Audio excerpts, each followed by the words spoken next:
বাড়ছে কলকাতা পুরসভার ওয়ার্ড সংখ্যা 144 থেকে বেড়ে হচ্ছে 200।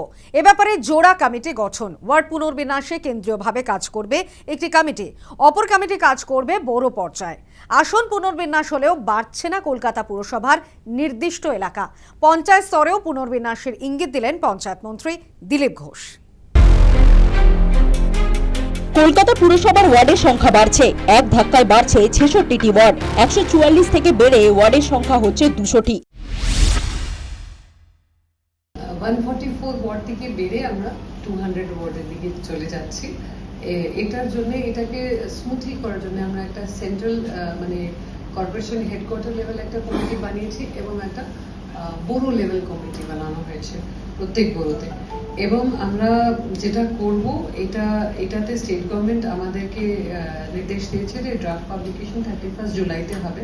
তার আগে আমাদেরকে আমরা এই প্রিপারেশন অফ নোশনাল ওয়ার্ডস করব, ফিল্ড সার্ভে করব। ফিল্ড সার্ভে করার পরে আমরা সার্ভে শিটস গুলোকে চেক করে ভ্যালিডেট করে মূলত আমরা দেখবো যে যেন কেএমসি যে এলাকা আছে সেটা শিডিউল 1 অনুযায়ী আমরা চেঞ্জ করতে পারি না। So in the delimitation, the area of KMC remains the same. It is only the wards which are getting changed. Second, আমরা কোনো পার্ট মানে বুথ আমরা ডিভাইড করতে পারি না।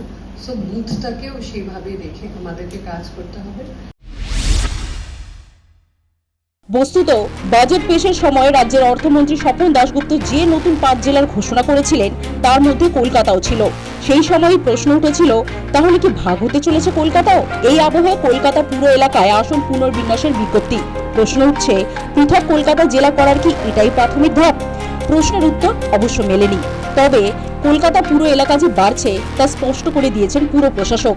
অর্থাৎ কলকাতা পুরসভার নির্ধারিত এলাকার মধ্যেই বাড়তে চলেছে ওয়ার্ডের সংখ্যা। এই আবহে প্রশ্ন উঠছে, এলাকা না বাড়িয়ে ওয়ার্ড সংখ্যা বৃদ্ধি করা সম্ভব? মুখ খুলেছেন পুরমন্ত্রী অগ্নিমিত্রা পল। এখন ডিলিমিটেশনের যে বিষয়টা খতিয়ে দেখা হচ্ছে এটা অনেক লং প্রসেস। কত কি পপুলেশন আছে না আছে সেই সব দেখে এটা সাইন্টিফিক প্রসেস, সেই হিসেবে হবে। এটা এত তাড়াতাড়ি এরকম ভাবে করা যাবে না, করা যায় না। ওয়াকিবহাল মহল অবশ্য মনে করছে, আসন পুনর্বিন্যাসের মধ্যে দিয়ে কলকাতা পুরো এলাকায় ওয়ার্ড সংখ্যা বৃদ্ধি আসলে ভবিষ্যতের চিন্তা। 2034 থেকে লোকসভায় আসন সংখ্যা বৃদ্ধি পাওয়ার কথা।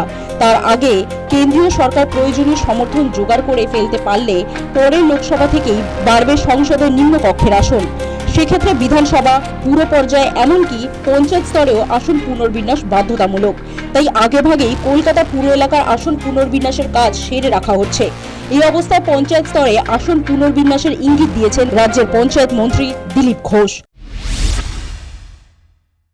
একটা ওয়ার্ডে 76টা বুথ আছে, আপনি বলুন একজন কাউন্সিলর, আর একটা ওয়ার্ডে 12টা বুথ আছে। দুজন কাউন্সিলর সমান অধিকার, কিন্তু সে 12টা বুথ আর 76টা বুথ কি করে দেখতে পারে? ওখানকার যারা প্রশাসনিক ব্যবস্থা আছে সারা পশ্চিমবাংলায় আছে। মুর্শিদাবাদে 3টে লোকসভা, একটা জেলা। আমাদের উত্তর 24 পরগনায় 5টা লোকসভা, 35টার বেশি বিধানসভা। দক্ষিণে 4টে লোকসভা, মেদিনীপুরে 3টে আছে, 2টো আছে এই জেলা, আর কালিম্পংয়ে একটা বিধানসভা, একটা জেলা। কেবল রাজনৈতিক স্বার্থে করা হয়েছে। ঠিকঠাক যদি প্রশাসন চালাতে হবে তাহলে এটা আগে বিভাজন করতে হবে। আমি পঞ্চায়েত মন্ত্রী, আমাদের এখানে একটা পঞ্চায়েতে 30টার বেশি পর্যন্ত সদস্য আছে, আর কোথাও 10টা 12টাও আছে ওয়েস্ট বেঙ্গলে। অন্য রাজ্যে তো 3-4টের বেশি নয় একটা পঞ্চায়েত। তারা সুষ্ঠু প্রশাসন দিচ্ছেন, তো প্রশাসনিক সুধার আমরা করছি। আমরাও আরো 4000-এর বেশি পঞ্চায়েত করে দিচ্ছি। বিধানসভার ফলের পর পদত্যাগ করেছেন মেয়র ফিরহাদ হাকিম। কলকাতা পুর বোর্ড ভেঙে গিয়েছে। বিধানসভার ফল অনুযায়ী সিংহভাগ আসনেই এগিয়ে রয়েছে বিজেপি। বিজেপির রাজনৈতিক সুবিধার জন্যই কি ওয়ার্ড পুনর্বিন্যাস? ডিসেম্বরেই কলকাতা পুরসভায় ভোট হওয়ার সম্ভাবনা। ভোটের পর টুকরো টুকরো হয়ে গিয়েছে তৃণমূল কংগ্রেস। বিরোধী শক্তি আরো দুর্বল হয়েছে। এই অবস্থায় 200 আসনের পুরসভা কাদের দখলে যায় এখন সেটাই দেখার। News time.